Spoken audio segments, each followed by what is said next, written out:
I'm delighted to introduce Jim Marrs, author of Rule by Secrecy and most recently Inside Job, who tonight is going to make a presentation on future technology from the past. And without any further ado, I'm going to pass the mic on to Jim Marrs.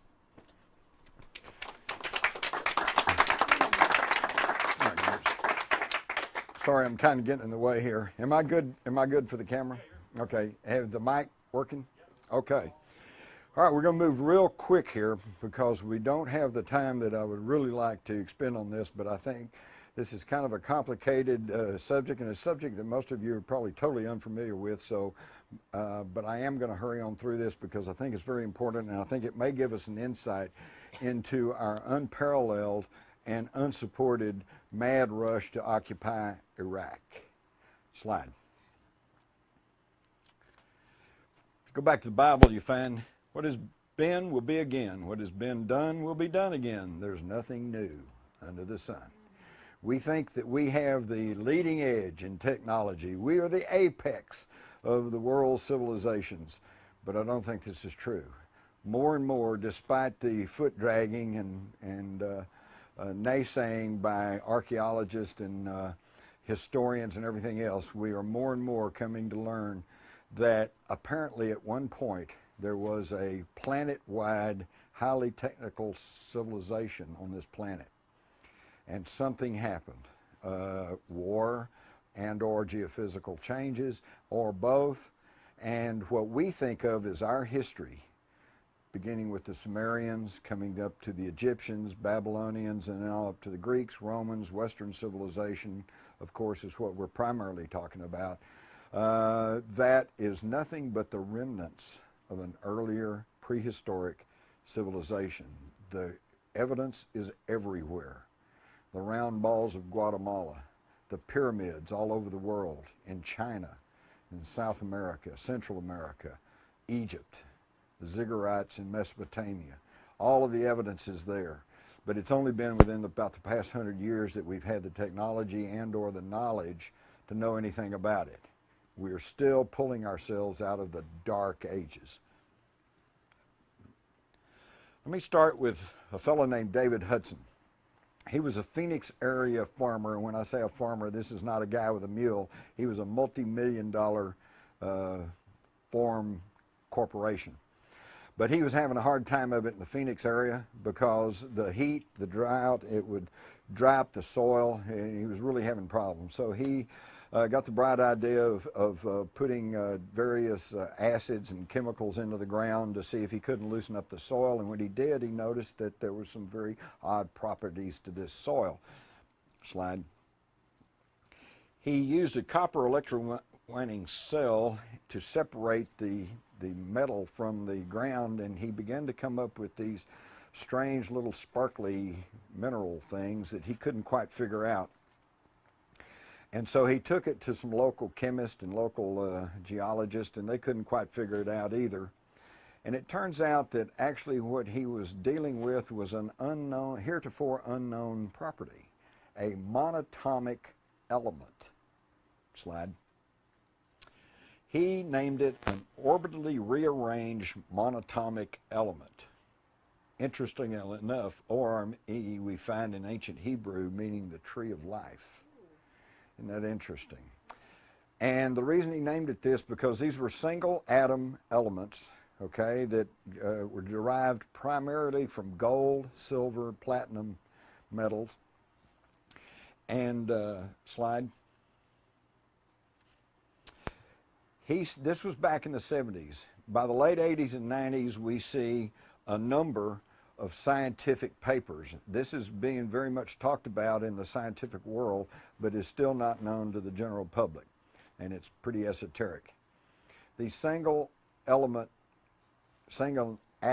elements can be rearranged by orbitally changing the nucleus of the atom. Slide. Now what he found was very unusual. When he was able to separate these monatomic elements from the ground and from other elements, it produced, and under certain heating procedures, he was able to produce a white powder. And when you put the white powder in a weighing pan, they found out the pan weighed less than it did before you put the powder in it. So it had some sort of anti-gravity property to it. Then it got stranger because they found out that if you heat treated it to a certain degree, the white powder would disappear. Well, now they really got excited because they thought, wow, you know, here's invisibility perhaps. And of course, then he started attracting attention from the big guys because who wouldn't want an invisible tank or an invisible plane? But what they found out is that they'd stir around in the weighing pan, you know, and say, gee, I wonder where it went. And then when it cooled off and came back to the white powder, it was in the exact same configuration as when they first put it in the pan. In other words, it didn't just disappear. It went somewhere. Okay, so now we're finding that this manipulation of this atomic material can shift it into another dimension. All right, so now they're getting excited because, hey, maybe this is the key to unlocking faster than light drive, limitless free energy, dimensional time travel. And they also found that it had physical properties, that you could ingest the white powder, and that it basically didn't heal you, it cleaned up your DNA and make you where you didn't have to be healed. So now we're talking about perhaps longevity, because we all know that every few weeks or so, every cell in your body is regenerated. There's not a cell in your body today that's the same cell that was there, say, 10 years ago. All right? So why can't we live for hundreds of thousands of years if we just keep regenerating our cells? Because at the end of our DNA strand is what they call the telomerase caps. There's a cap on our DNA. And when it gets to a certain time in your life, those caps kick in and you quit reproducing the cells. And what happens then? You age and you die. Oxidation. Slide.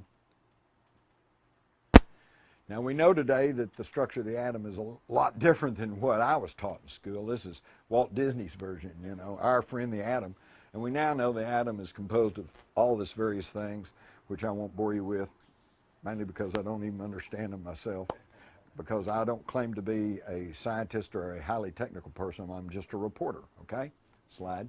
But the atom is totally different. But we also know that in the atom, the nucleus, and then you have your electrons and protons and neutrons.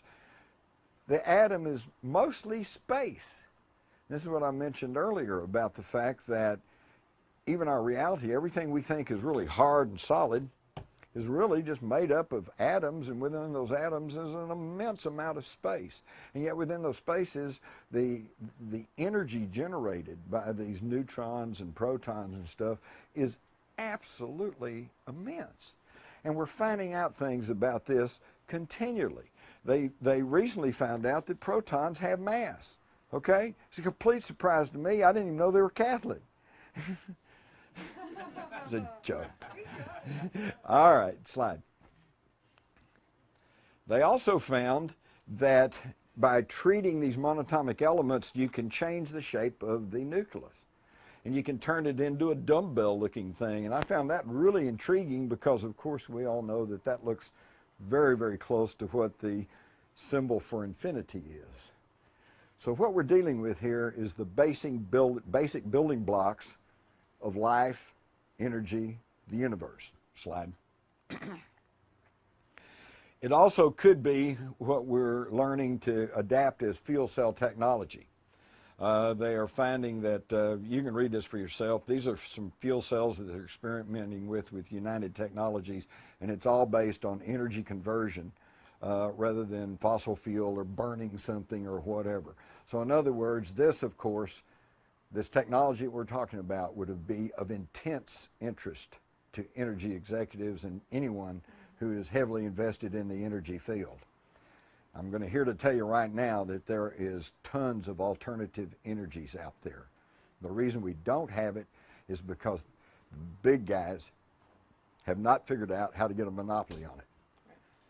If we go to hydrogen, you can take an electrolyzing plate and you can separate, you know, what's water? H2O, 2-part hydrogen, 1 part oxygen. So you can separate that through electrolyzing and you can get hydrogen. So we could all get enough hydrogen so, you know, you can't get a monopoly on it. biodiesel, biofuel. You know, we can all grow some potatoes or corn or whatever, so they couldn't get a lock on it. They're going to fuel cell because they got to figure out what to put in those fuel cells to make them work that we can't get, and then we'll get it. Okay? Y'all live, most of you have lived through the time when the cigarette industry was fighting tooth and toenail, and for every scientific study showing that cigarette smoking was harmful, they had their scientific study showing that, well, their methodology was wrong, or no, it's actually good for you, or whatever. This was a delaying tactic until those giant cigarette companies could diversify. Okay? Today, the big cigarette industries, cigarette sales still into the millions of dollars, is still only a small fraction of their total profits because they diversified in other things. We're in the middle of this now with petroleum. They know the writing's on the wall. They know we need to get away from this, but they've got to drag it out until they can diversify and find a new technology to go with. Slide. Interestingly enough, this dovetails into the ancient stories of the alchemist who were trying to transmute base metals into gold. And we've all heard about that, and probably like me, you snickered at that. Now, poor fools think they can take a piece of lead and transmute it into gold. But you can, if you can learn the secrets of this energy manipulation at the atomic and subatomic level. Okay, because they have taken gold, transmuted it into this white powder, the white powder of gold. And then they have taken the white powder and transmuted it back into a gold nugget. Can be done, all right? But they are just now beginning to crack into this technology and this knowledge. Slide. And again, we find it's nothing new, because in the Bible, we learn about manna. Moses, the manna from heaven, and they said it came from heaven because they'd wake up in the morning and this white powder was strewn all around the ground. Well, you know, and they know nobody came in, there weren't any footprints, nobody left it there, so it must have dropped from the sky. No, they were producing it on Mount Horeb in the southern Sinai, where back in 1901, Sir William Petrie of archaeological fame in Britain discovered what he called an Egyptian temple, and today they call it the Mount of Moses, and they think this is where Moses went. And I've talked to people who have visited there, and they said within sight of this are some mountains where they have ancient gold mines, and there is a foundry in this facility, and this is where probably they were manufacturing this white powder of gold. In fact, Petrie recorded that when they got there and they tore up the flagstones, they found all this white powder there, but they didn't know what it was. So the wind blew it all away. This is ancient knowledge. They knew how to do this. We learned that Ramesses the Great offers conical white bread to the hawk-headed god of Hathor. And then down here we see Amenhotep III receives the conical Shem-Anah, or the Methus, okay? And all of that basically means the same thing. Manna in ancient Hebrew means, what is it? They didn't know what it was, but certain of the priesthood, some of this knowledge which had been passed down from earlier civilizations had been passed through the priesthood, through the knowledgeable people, and they knew how to do it, but they didn't know what it was. So it was manna. What is it? Slide. You read in Exodus, when the dew had gone up, there was the face of the wilderness, a fine flake-like thing, fine as hoarfrost on the ground. And when the people of Israel saw it, they said to each other, what is it? Manna. For they did not know what it was, and Moses said to them, it is the bread which the Lord has given you to eat. And they would take this powder and they'd mold it into little cakes and stuff, and they'd eat it. This was the manna that helped them survive in the wilderness all this time. Was this the white powder of gold? Slide. This is really great. When Moses comes down off the mountain, and he'd been gone for a long time, and he'd gotten the commandments and everything, and the children of Israel had gotten pretty impatient, and they were wanting something better than their lot hanging around there, so they knew something about the gold was magical and had real spiritual property. So they gathered all their gold and they built a golden calf and they were worshiping it. When Moses comes down, he got real angry about it, and he says, Moses' anger burned hot, and he threw the tables out of his hand. He broke them at the foot of the mountain. And he took the calf which they had made and burnt it with fire, ground it to a powder, and made the children of Israel eat it. Okay? What the heck there? So we have these tantalizing things that this is a technology that was known back as far as biblical times. Slide. And then I've already mentioned Mount Horeb. This is a picture of Mount Horeb, and it holds the ruins which included this smelter where apparently they had been, and where Moses was actually manufacturing the white powder of gold. Slide. And of course, Moses, and we could get into a huge long discussion here, because there seems to be some compelling evidence that Moses is not a name, it's a title. And it means the one true heir to the throne.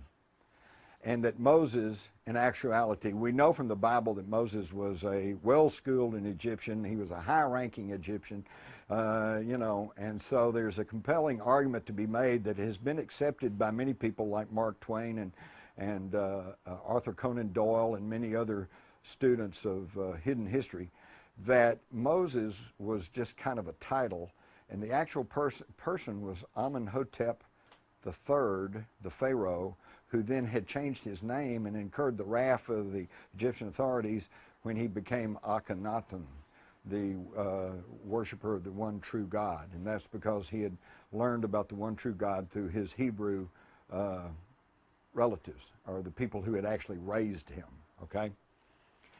Now, where did the Egyptians learn all this from?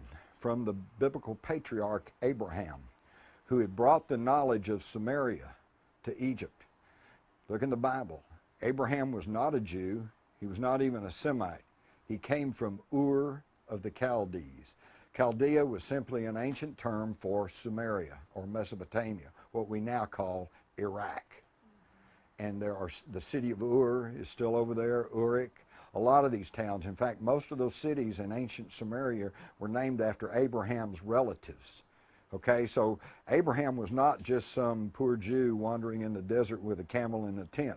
He was a very prominent and probably royal Sumerian who brought the knowledge of the ancient Sumerians to Egypt. Shortly thereafter, the whole Egyptian civilization sprang full-blown into existence. And what I found in researching Rule by Secrecy is that it was surprising to me. The earliest dynasties of Egypt were the most advanced. So the Egyptian civilization did not start, you know, from a primitive and then build into this exquisite civilization. It started off as an exquisite civilization and then digressed and devolved. And all of it because of the information that goes back to Samaria. Slide. So we can see that Abraham comes from Ur of the Chaldees, goes up to Haran, comes all the way through Canaan, and ends up in Egypt. Slide. All of human history resides in Baghdad because that was the fountain of Western civilization for certain. Slide. The ancient Sumerians obviously knew a lot more than we even give them credit for. In this stele, we see that they made a representation of the solar system, correctly depicting not only the number of the planets, but the relationship of their size. This stele dates back probably about 6,000 years, far beyond the time of the Egyptians. It also shows Uranus and Neptune. Uranus was not discovered until 1781, Neptune in 1846, and Pluto, which they correctly show in their diagram, was not even discovered until 1930. So see, we're not the apex of knowledge. We are just now regaining knowledge that was here centuries ago. Slide. We have the example of the Baghdad battery. They found this years ago. It's just a little ceramic jar with a little copper tube that went in another little copper thing, and they couldn't figure out really what this was until somebody thought to put some grape juice in there, put the tube in, and put the little copper point in there, and what happens? Lo and behold, you get a half volt of electricity. So they knew how to generate electricity. And they didn't have a huge power plant, they just do it with a jar and some grape juice.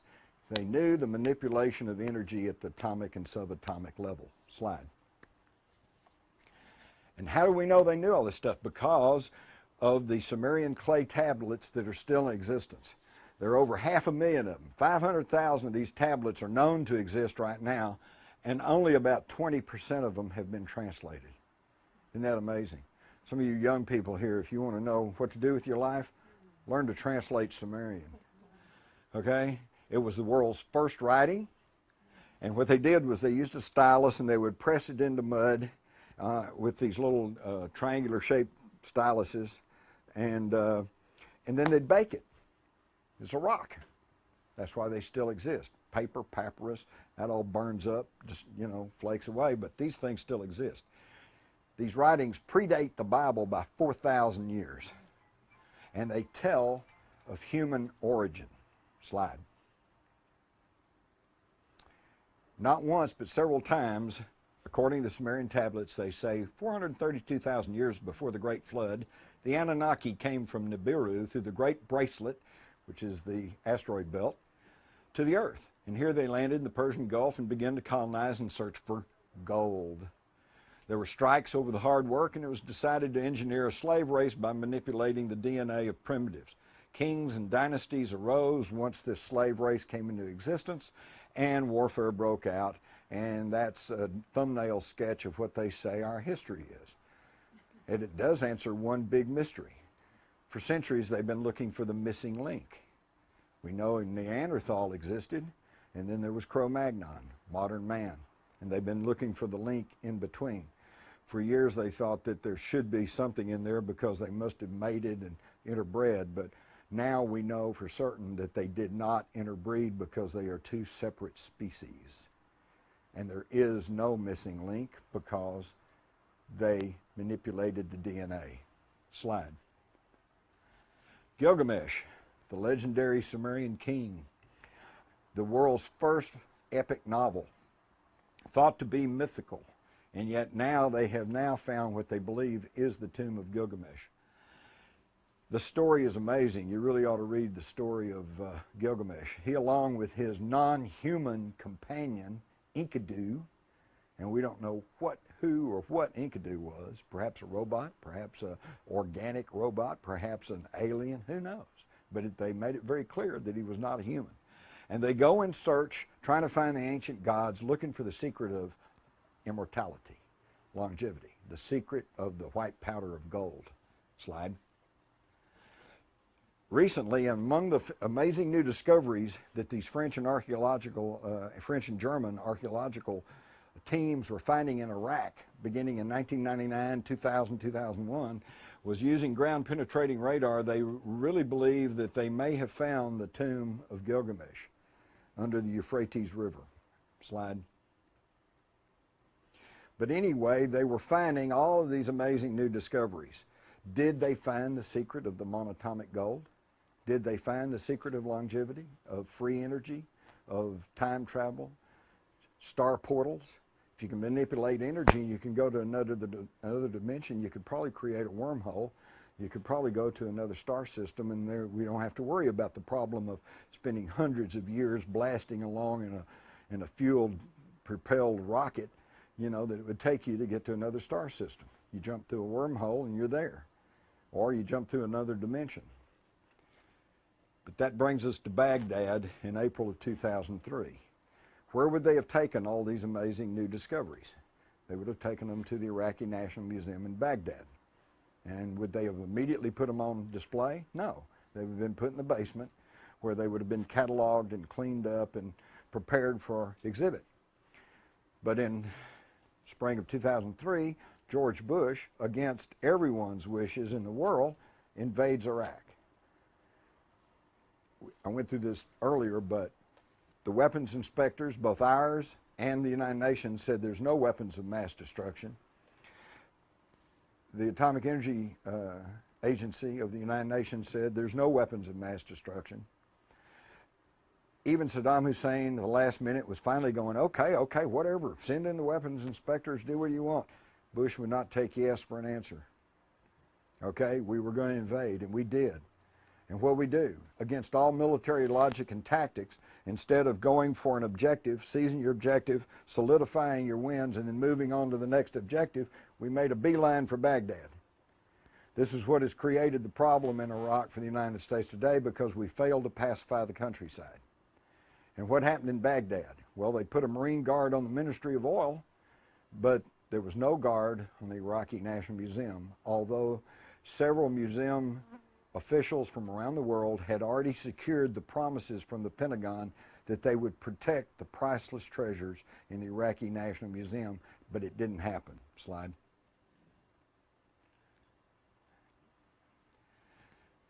This, by the way, is the English version, and on the back is the Arabic version of some flyers that the military occupation forces were handing out.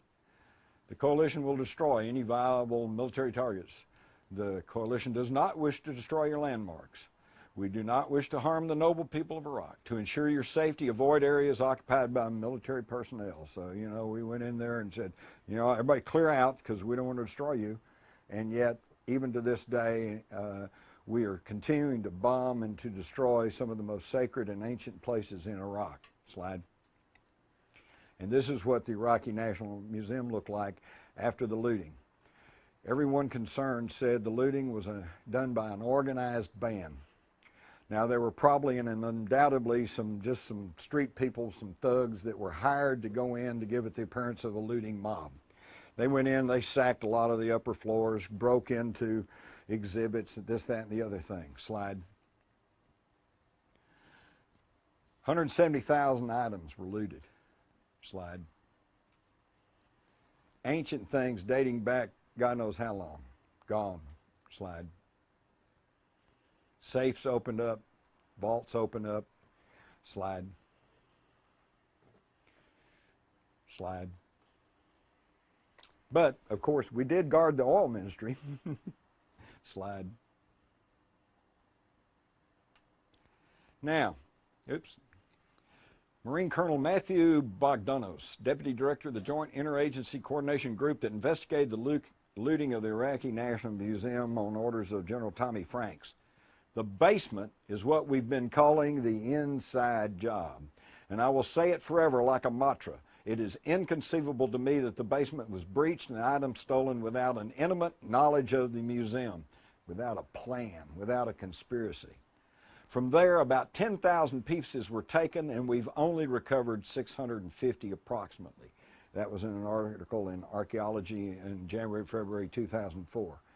Now, what was in the basement? All the new stuff. Did they get the secrets of the monatomic gold? Slide. We go back again and we learn, and I'm sure some of you have heard that Saddam Hussein considered himself the reincarnated Nebuchadnezzar. You didn't know that? And he was rebuilding Babylon, right? So maybe that was another reason we had to stop him. He might have been trying to restore the grandeur that was once there in this prehistoric civilization. Well, then that behooves us to take a look at King Nebuchadnezzar, and of course we mostly have to go to the Bible, but we find that King Nebuchadnezzar built what the Bible preachers will tell you is the fiery furnace. But what it was actually, and they give you the dimensions of it, it was a big portal made of gold. Okay, again, gold figures into all of this. Was he trying to make the white powder of gold? Well, he wasn't having much success, and he would send his people in there, but he was getting an energy field going because they'd go in there and they'd die. Does that sound a lot like the Ark of the Covenant, which a lot of people theorize may have been a capacitor to manufacture the white powder of gold? Okay? So it really angered Nebuchadnezzar, so he goes and gets 3 Hebrew priests, Shadrach, Meshach, and Abednego, and he brings them there to Babylon, and he says, I want you to make this work for me. And they said, well, you're not our king, and you've conquered our people, and we're not going to work for you. And he says, well, all right, then I'm just going to throw you in there, and then you're either going to sink or swim. You're going to die, or you're going to get this thing working. Because what was Nebuchadnezzar trying to do? Same thing as Gilgamesh. Contact the ancient gods and learn the secret of immortality. Okay? So he takes Shadrach, Meshach, and Abednego, and but interestingly enough, they don't just take them and throw them in there. First, it says they donned their hats, coats, and other garments, put on their radiation suits or whatever, and they went in there and they're walking around in there. And Nebuchadnezzar, he's leery of the whole deal, so he's standing back to ask his minions, are they in there? Yeah. Are all three of them in there? Well, actually, there's four of them in there. Four? Who's the fourth one? The Son of God. Where'd this guy come from? Again, an indication that this could have been a portal to somewhere. And if it was the Son of God, I'd like to know what happened to him, because there's never any more mention about that. But after this, whatever happened there, Shadrach, Meshach, and Abednego come out, and Nebuchadnezzar praised them and made them ranking people there in Babylon and gave them the run of the place, because apparently they, these representatives of the Hebrew priesthood, knew the secrets, or some of the secrets, of the monatomic gold. Slide. Now this brings us up into more modern times. We find out that apparently the Nazis were onto this. We all know from the Indiana Jones movie that the Nazis were all after these occult things and the Ark of the Covenant and everything else. Why? Because they were religious? I don't think so. They were after these ancient secrets. They were after the ancient secrets of energy manipulation. And they began to get some of these secrets because they developed the world's first practical jet fighter, the Me-262, the V-2, the V-1, and when they overran Germany in 1945, what's on the drawing boards? Flying saucers, UFOs. They were working on them. And I have good reason to believe they were actually test flying them. In fact, if that war had stretched on maybe even another 6 months, there's no telling what they might have come up with. And who was in charge of all that? A very mysterious SS general by the name of Hans Kammler. He was in charge of all of their leading edge technology. And he's the one that brought Werner von Braun and von Dornberger and the rest of them from Peenemünde and brought all the rocket research down into Munich. Why? I think because they were closer to the American lines and they wanted to give up to the Americans because they knew they'd be well treated and they knew that they could work their way into America, which is what they did through Operation Paperclip. Now, according to von Braun, he wanted to resume testing of the V-2s, and Kammler told him, no, I'm going to hand the V-2s and you folks over to the Americans in exchange for immunity. But a little later, he told von Braun, I'm going to disappear and you're not going to hear from me again.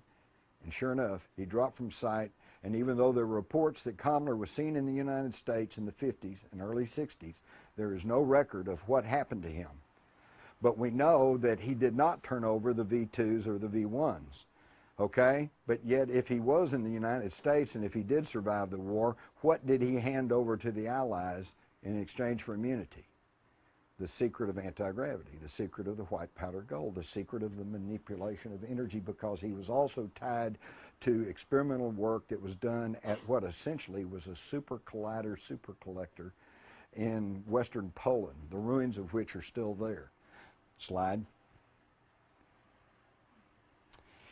And we have a lot of tantalizing evidence that the Allies did get hold of such technology, because in this article from the early 1950s, the gravity engines are coming, the G engines, meaning gravity. And we have huge, very prominent aviation pioneers like L.D. Bell saying, we're already working on nuclear fuels and equipment to cancel out gravity. And Bill Lear, developer of the Learjet. All matter within the ship would be influenced by the ship's gravitation alone. They were beginning to crack the door open on the secrets of the manipulation of energy at the atomic and subatomic level. But bingo, it all goes dark. It's like it didn't happen. And when they finally rolled out the Avro car, which was a joint saucer development between Britain, America, and Canada in the late 50s, they rolled out this flimsy looking thing that wobbled around a little bit, and they said, gee, it didn't work. Was this simply a cover for their anti-gravity research? And this leads into the fascinating speculation of, is there a dark, shadow government-run alternative space program? And it even gives me the thought, some of you may be well aware of the controversy over whether or not we actually went to the moon, because of the problems in weight and in thrust and in expansion, expendable of fuel, the expending of fuel, et cetera, radiation, because the Van Allen belt stretches, according to Van Allen, for thousands of miles further than NASA wants to admit, which means they would have been bombarded by intense radiation, which would have been fatal. So how did they get through all of this? And there seems to be a legitimate controversy over that. And yet I have spoken to the astronauts, and I'm still not prepared to say we didn't go to the moon. Perhaps we went to the moon using technology other than what we've been told. And maybe even the astronauts themselves don't know. Perhaps they were put in a rocket and the rocket was shot into space. And during that period when they're blacking out and not all with it, the anti-gravity kicks in and they're pulled or pushed through this super technology. Speculation, but it could explain that anomaly.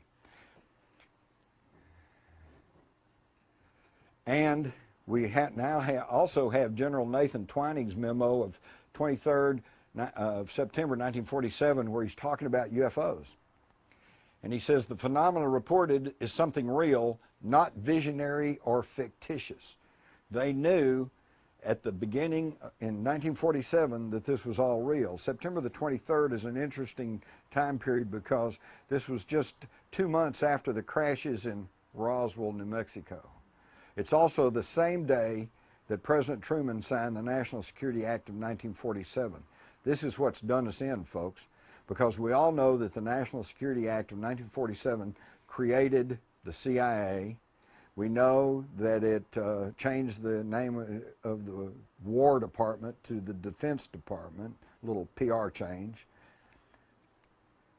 But what a lot of people don't realize or haven't really understood is that it also created the National Security Council. Now, we all have heard of the National Security Council because even up to the invasion of Iraq, everything's done through the National Security Council, which by definition takes care of anything having to do with national security.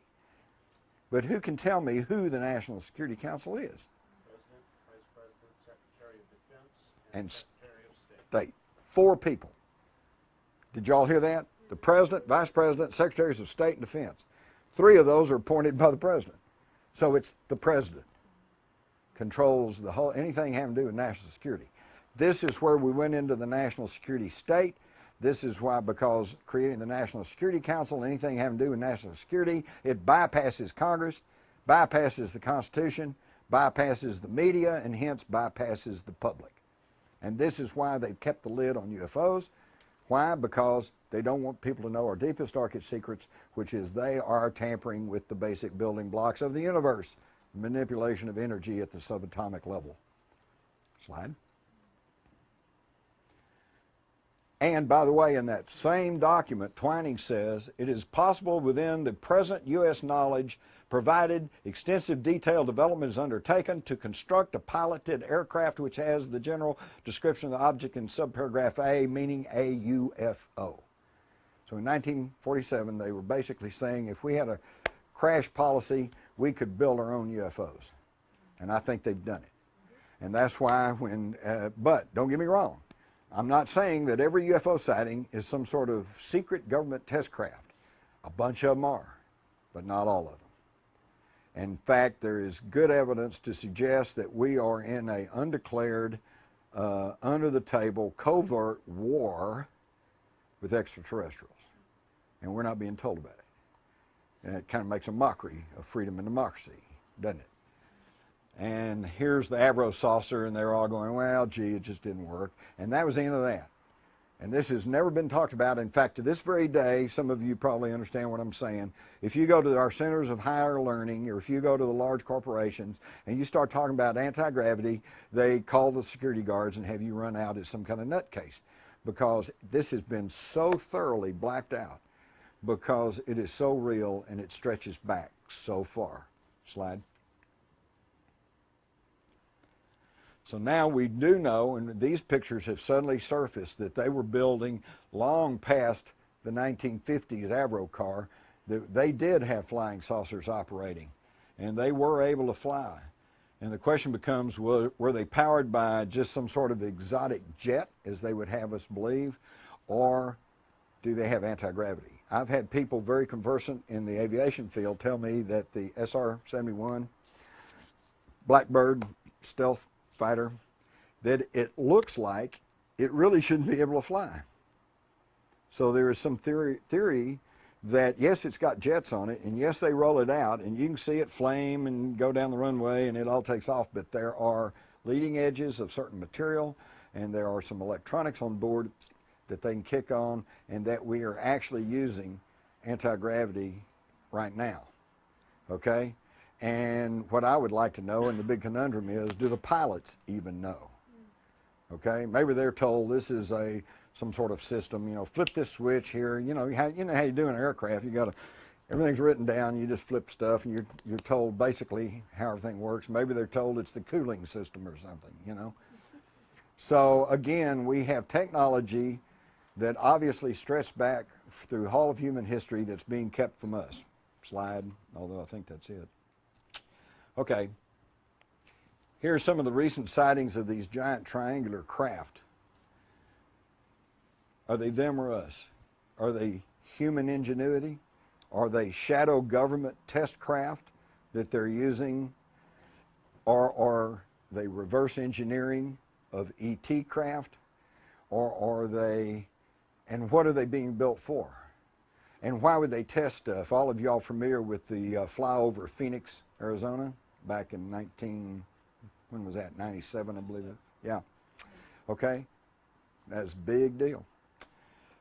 Big triangular craft. Went over Phoenix, very slow, turned, moved off.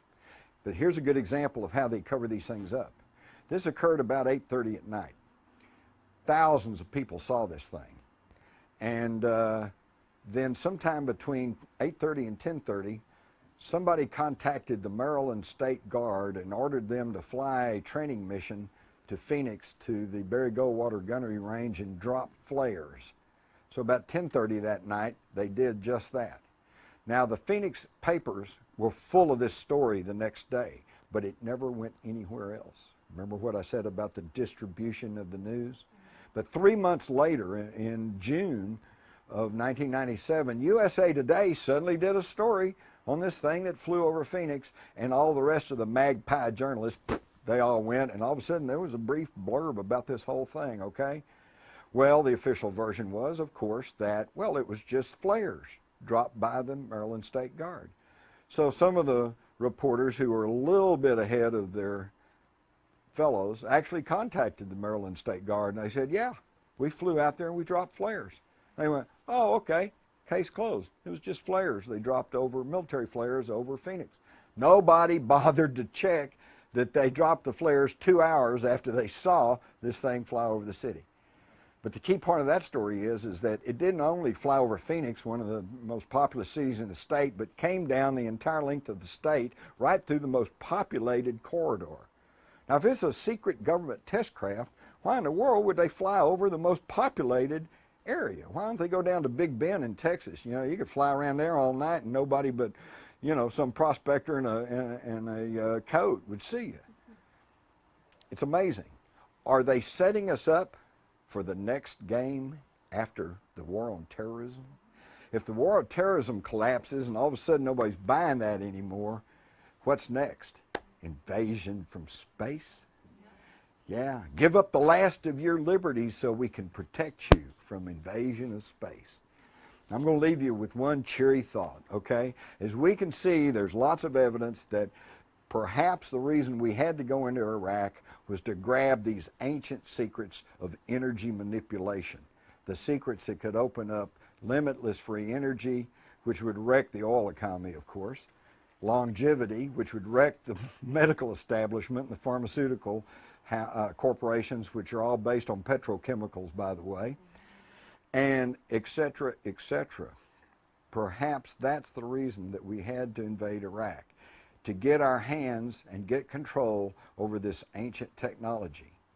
But what worries me is that right now, as we meet right here today, somewhere deep underground probably, there is a covert government-sponsored lab where we have scientists working on this, and they are tampering with the basic building blocks of the universe. And why does that bother me? Because in the spring of 1945 at Alamogordo, New Mexico, when they set off the first atomic bomb, more than half of the scientists working on the Manhattan Project sincerely, devoutly believed that once they started a nuclear chain reaction, they would not be able to stop it. It would ignite the atmosphere, and it would incinerate the earth. But they set it off anyway. Whew. Glad we were wrong about that. That's pretty scary. Somebody says, well, let's try this. Flips a switch, and the whole universe winks out of existence. Now, again, maybe it's just because of my libertarian instincts, or maybe it's self-preservation. But I think we need to know about this stuff. The time for this military industrial secrecy is over with. If we're going to continue to call ourselves a free people, we have to have free knowledge of what the heck's going on. Now, I was in the military. I was even in Army intelligence. I do realize that there are some secrets, strategies, disposition of troops, etc. There are some secrets that need to be held in true national security.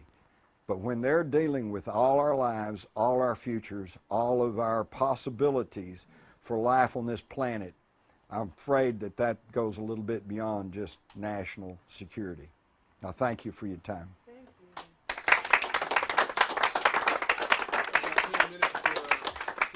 All right. I thought I'd kind of run over my time there a little bit. Believe me, I hurried through that. There was a whole lot more we could have talked about. We'll start and go this way. Yeah. Are you pointing him or me? You. Great, thanks. You left off with a comment that may be related, if not to come back to a little bit later, about who are they? It was before this. Oh. So just to plant that seed, and that's for my interest. Okay, you saw what the Sumerian tablets said. The Anunnaki come down, okay? And these are these ETs. Colonized the planet, apparently, okay? Now, one of the problems they had was they started interbreeding with their worker race, okay? And this produced the men of renown that the Bible refers to as the Nephilim. Go back in Genesis and read what it says. It says the sons of God mated with the daughters of men and created the Nephilim. They are the hybrids. It's us. And then the hybrids, of course, kept going, and that's why on down today, we're all related to these star people, because that's where we came from. But now there are some among us who are more related than others. And this is why, beginning with the Pharaohs, the Babylonians, and the Egyptians, and the Caesars, and the kings, the monarchies of Europe, the Nazis, what was their big concern? The bloodline.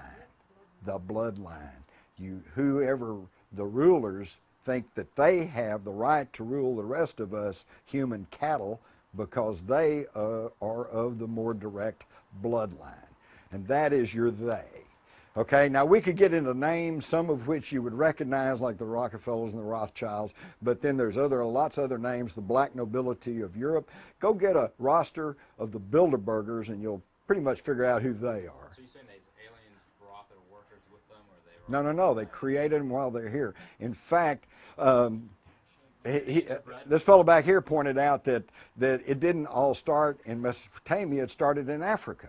And he's absolutely correct, okay? But if you read the tablets, you'll find that it gets complicated, but there was a being known as Enlil who was the mission commander. And they initially landed in the Persian Gulf. And initially they began to try to extract gold from the water, but that was a slow, tedious process and they weren't getting much gold. So that's when they decided they had to go out and start excavating for gold. And so now you find ancient gold mines in Africa, in South America, in China, okay? So they were all over the world, okay? And eventually they built up this worldwide civilization, which then somehow collapsed, either through wars and or geophysical changes, okay? But their science officer was a being known as Enki. And Enki and Enlil were actually half brothers, and so there was some rivalry there because over who was going to be commander. Enki ends up, this is all according to these tablets that predate the Bible by 4,000 years. Enki ends up in the Abzug, which has been translated as Africa. And it was Enki, there were some strikes, there was some revolts among the Anunnaki who said the work is hard. We don't like being in these mines digging for this gold. And so they were having some problems and they were trying to figure out what they're going to do. And by the way, the reason they wanted the gold was for various reasons, perhaps to produce energy, perhaps to for this white powder manipulation, but primarily to take back to their home planet to repair their ozone layer. And this is the exact same thing that Edward Teller and others have proposed in repairing our own ozone layer, is to put gold, powdered gold, which is a highly conductive metal, and seed it into the upper atmosphere to seal off these ozone holes. Okay, so they said, okay, what are we going to do about this? And Enki is the one who said, well, I got a solution. Instead of abandoning this planet or killing all the workers because they won't work, why don't we create a slave race, a worker race, okay? And interestingly enough, they had the same arguments that we have. They said, well, it's not up to us to play God. And his counter-argument was that number one, we're not playing God because we're not creating some new race, we're just tweaking the DNA of an existing being, okay? And two, we need this so that we can get the goal we need and all like that, and his view prevailed. And then in the tablets, they tell you how this was accomplished.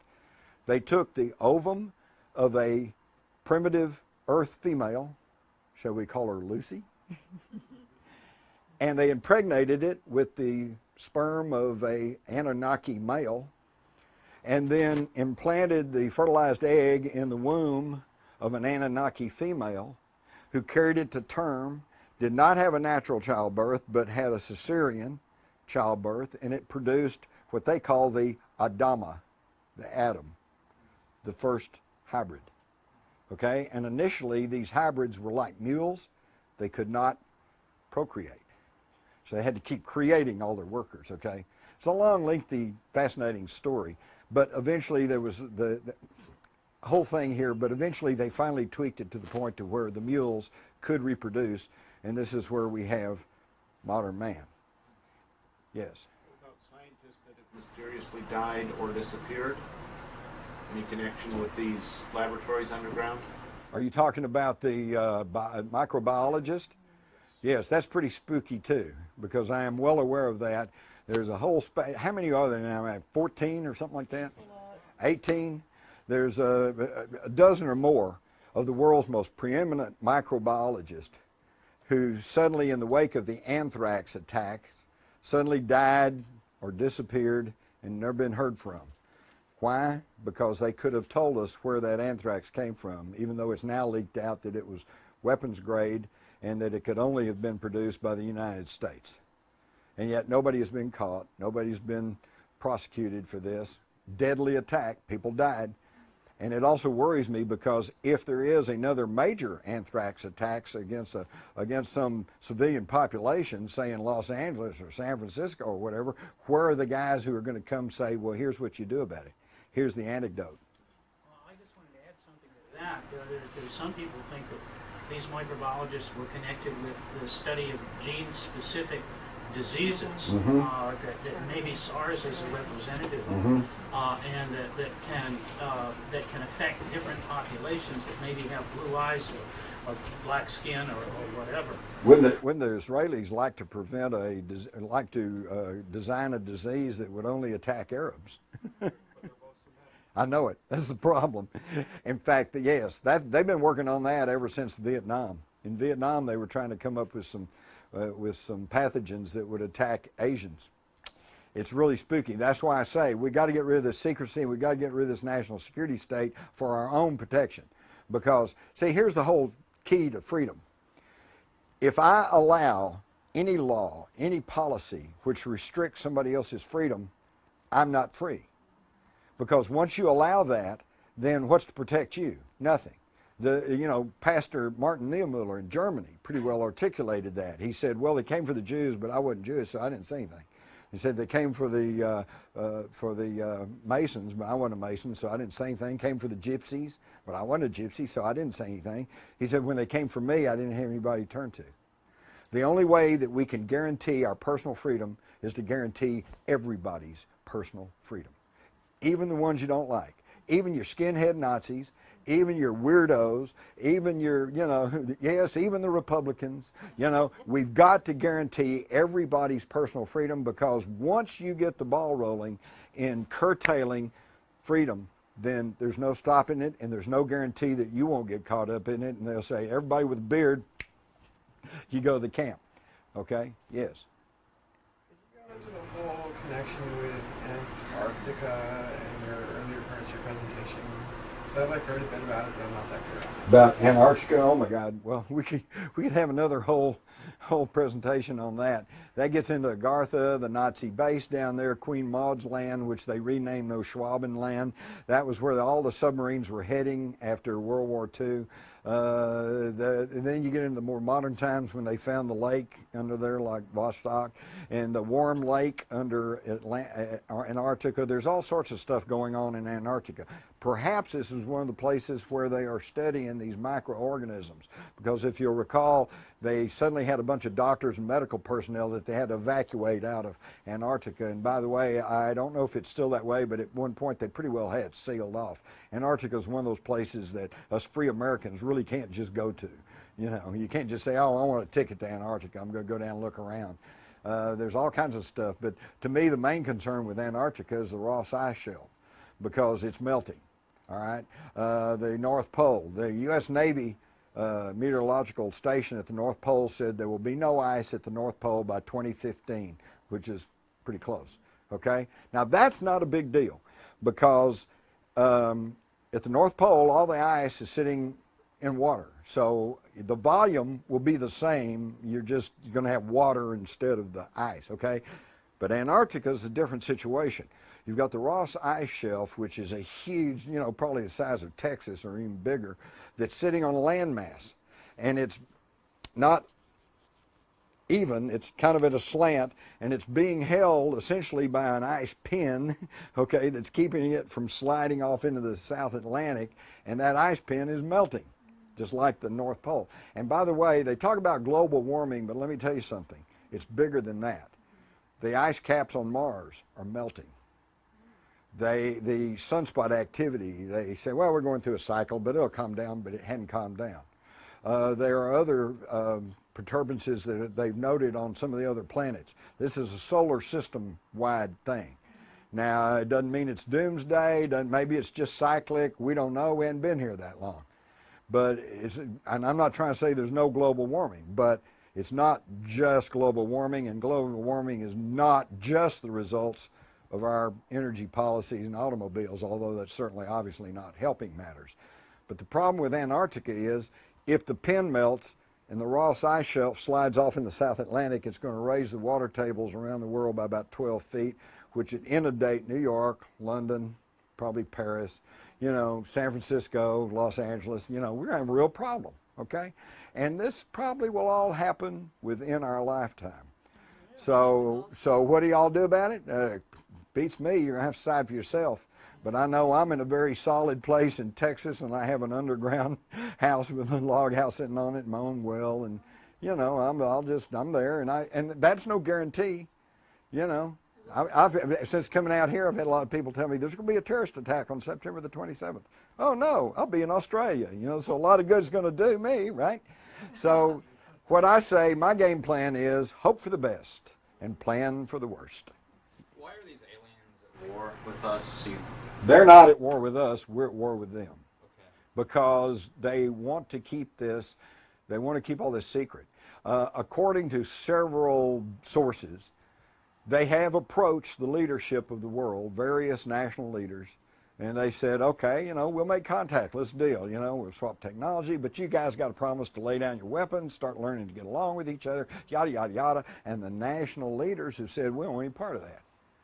I'm in control here, and I don't want to give it up.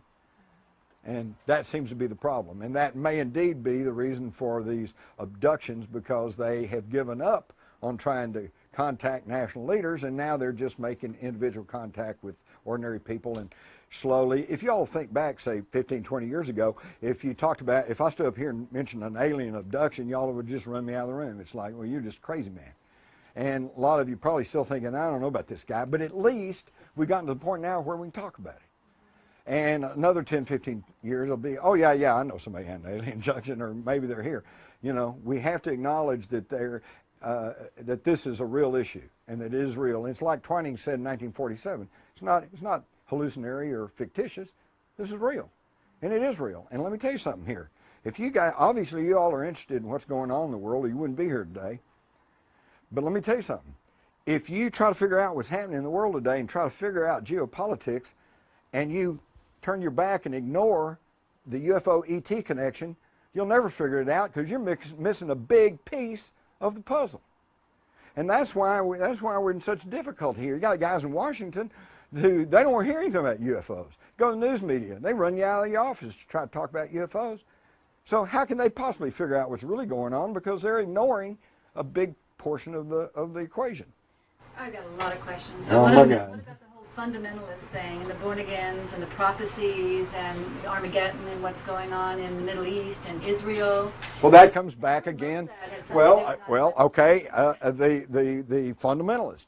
Why they call fundamentalists? Because they say the Bible is the inerrant Word of God, and you believe everything that's in there, especially that verse that says, "Thou shalt not suffer a witch to live." So let's go burn the witches. Where's the witches? Well, then you go back and study history. Back in the Middle Ages, they burned the witches, and who are the witches? Number one, women. Number two, they were midwives. Midwives, okay? If you were a midwife, you were pretty much suspected of being a witch, okay? Then they go back again, but is the Bible the inerrant Word of God? As a Christian, I'm a little torn on this, because on the one hand, I really do want to believe that it kind of is, and in a general sense, I think the philosophies that are in the Bible are good, solid works. I think that it was an inspired work of writing, but what you have to understand is it's been edited, it's been jacked with for centuries. Another thing I found in studying the ancient Sumerian tablets, they tell you all about the flood, okay? They tell you all about the flood. God came to this guy and said, hey, build an ark. Use pitch and bitumen to seal it, and you know, put all the seed of every living thing in it, and the ark, the flood came, and the ark rode it out for 40 days and 40 nights, and ended up on Mount Ararat. Exact same story you see in the Bible, except in their tablets, the guy's name wasn't Noah, is Upnarpishtim. And this was 4,000 years before the Bible was written. Okay, so the Bible may be the Word of God. It may be full of truths, but it is an amalgamation of history and stories and Sumerian history and things that have been passed along word of mouth. You know, most people don't realize that the Bible was not written down as a written document up to within 300 years of the time of Christ. Okay, that's how recent all that is. Before that, it was word of mouth. And have any of you all ever played the parlor game where you get a line of people and one whispers a sentence and you pass it down? It gets pretty garbled in the translation, okay? Then that's the problem we have. But it even gets worse than that, because then you get the Council of Nicaea, where the Pope Constantine decides, here's what goes in, here's what stays out. Oh, this kind of promotes women in the church. We don't want that. That goes out. You know, da-da-da-da-da, okay? So you've got to understand that the Bible in fundamental ways may be very true and may be very inspired, but that in details it's been, even the Bible scholars will tell you, it's been heavily redacted, which is a fancy word meaning edited. Okay? Is that it? Thank you all.